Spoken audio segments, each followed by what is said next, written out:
Well, Chicago is known for a number of different things. Pizza, hot dogs, I would say we do have the best. We we're known for our music, Chicago house music, for example. There you go. Where my house heads at? Where my house heads at? All right. Well, I would say that we have a huge house head in Chicago at the front of the office because the person that I'm going to introduce has been an amazing leader for years in our community. And it is my privilege now to introduce a friend of all Chicagoans and someone who truly connects to those of us in community violence intervention. When Brandon Johnson came to his post as the mayor last year, he vowed to get at the root causes of violence and made a special pledge to lift up CVI as the centerpiece of his agenda. He's made good on that promise. He's invested in mental health, treatment for survivors of trauma. He's brought in young people into the conversation about public safety and set aside much needed funding for youth programs. And he led public-private efforts to expand resources for community violence intervention. I had the pleasure last summer, as I was joining the Assistant Attorney General, Amy Solomon, and our former Associate Attorney General, Benita Gupta, to meet with community safety professionals here in Chicago. Mayor Johnson took time to join us, and he brought with him Chicago's first and good friend, Deputy Mayor of Community Safety, Gary and Gatewood. Please give him a hand too.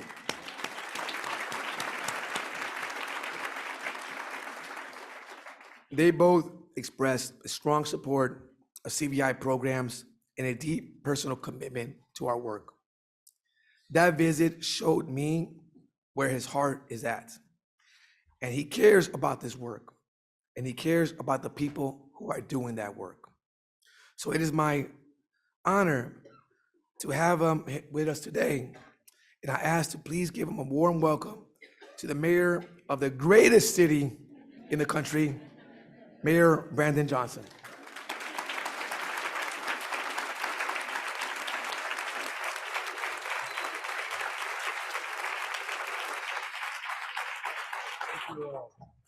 Thank you so much. I wonder if that applause is going to change once I announce that I am a Cubs fan. So thank you very much. Go Cubs. Yeah, okay, simmer down, relax. Yeah, we're in first place. Thank you, Eddie, for that introduction. And thank you, Eddie, for your leadership and your commitment to community violence intervention in Chicago. And it really means a lot to me that all of you have decided to gather today in the city of Chicago, and to the READY program and all of the hard work that is being done at the Department of Justice. It really exemplifies what community violence intervention can and should look like. And I'm grateful that the impact that you are making on our communities is already being felt. You know, to everyone that is here, you know, the Community Violence Intervention and Prevention Initiative Conference, I'm so glad that you all decided to do it in Chicago. And those of you who are traveling from afar, from another city or state, you know, allow me to officially welcome you. And I know it feels good to be in the greatest freaking city in the world, the city of Chicago. Yeah. And so if you buy a hot dog, don't you dare put ketchup on it, I promise you. We will come and find you. I know it's, you know, it's not the nicest of weather in Chicago. You're still gonna find something to do. I've learned as the mayor of the city of Chicago, I get blamed for everything. So I am working on the weather as we speak. So I want you to know, once I leave out of here and we get at the root causes of crime, I'm gonna find an anti-fog machine and try to get the snow to hold up on you. But I really want you to enjoy yourself here, places to eat and see, and just make yourself at home. So much so, go ahead and buy property because I need the revenue to invest in community violence intervention. So,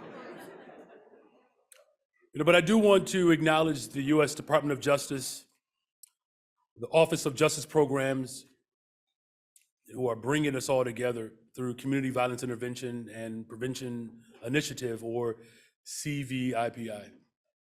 On behalf of the city of Chicago, I'm grateful for the office of more than $9 million of investment that is supporting Chicago-based CVI organizations. And the state of Illinois and the city of Chicago, we are appreciative that your efforts to strengthen and scale up the CVI infrastructure is something that is already being felt. So thank you, the federal government, for all that you all do. I often say that the only way to foster community safety is by working together and investing in people. The federal government is a much needed additional layer of support that is helping us to fund community safety strategies, but particularly those strategies that actually work.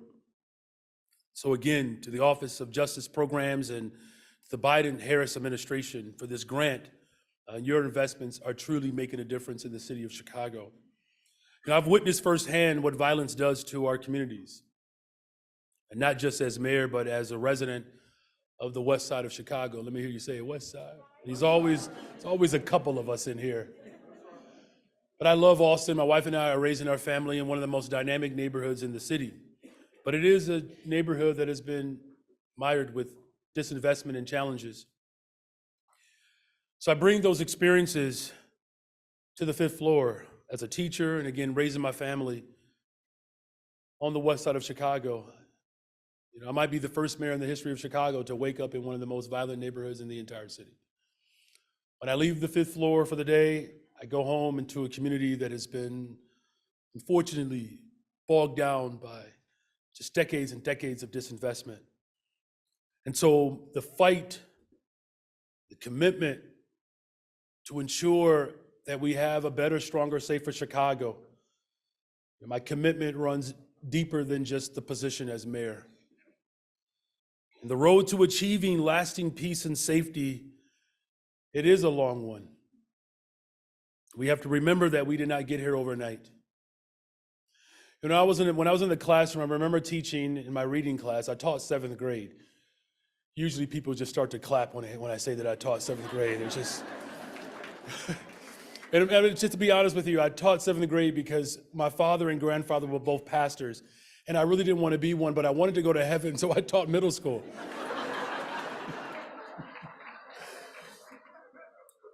But I remember teaching a story. It was called The Long Road to Freedom, the history and the story of Nelson Mandela. And it's imperative that we understand that because we didn't get here overnight, it's going to take all of us to ensure that this route to safety, it has to be a route that is tethered to not just those who have experienced violence and who have experienced a great amount of pain. We have to be clear about the challenges that we face and those forces that wish to interrupt and undermine this route to freedom. I believe it was President Johnson that understood that we have to get at the root causes of poverty in this country. And he put forth a massive agenda to do that. And there were politicians at the time that said that, I believe it was the governor of Alabama, said that President Johnson believes that in order for a child to experience safety, or because they have not experienced safety, it's because they did not have enough watermelon to eat. This is our country. The value system in which we operate under, there are those that mock the work that we are doing. And because we missed an opportunity a generation ago, we will not be the generation that fails the generation that is in front of us. We will get at the root causes of violence and crime in this city by investing in people. And so seeing us all gather here today, focused on community violence intervention, gives me hope for the future of our neighborhoods. CVI programming is perhaps one of the most effective tools that we have to fight against violence. First and foremost, these programs prioritize community engagement. CVI leaders and organizations recognize that those who are affected by violence must be actively involved in shaping solutions.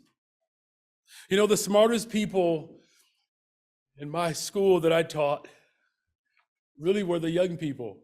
And no disrespect to those of us who had our master's degrees, but it was young people who helped interpret what was happening on the ground that gave me the focus and the guidance that I needed to help support them. Secondly, it's also important that these programs have an emphasis on prevention and meaningful investments in education, job training, mental health services, and other services to empower individuals and families to fully experience the hope and aspirations that our ancestors could only dream of. This also means providing young people, especially young people who are most impacted. Do you all know in the city of Chicago that 35 beats in the city of Chicago, police beats, make up 53% of the violence in the city?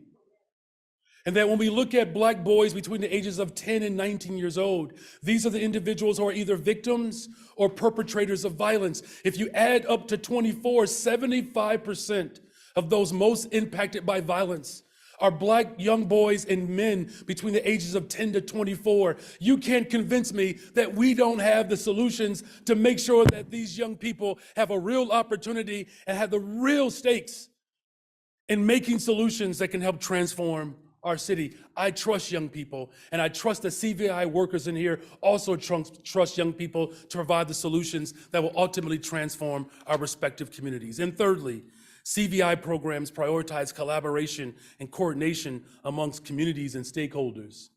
Can I just say this out loud? We are not in competition with one another.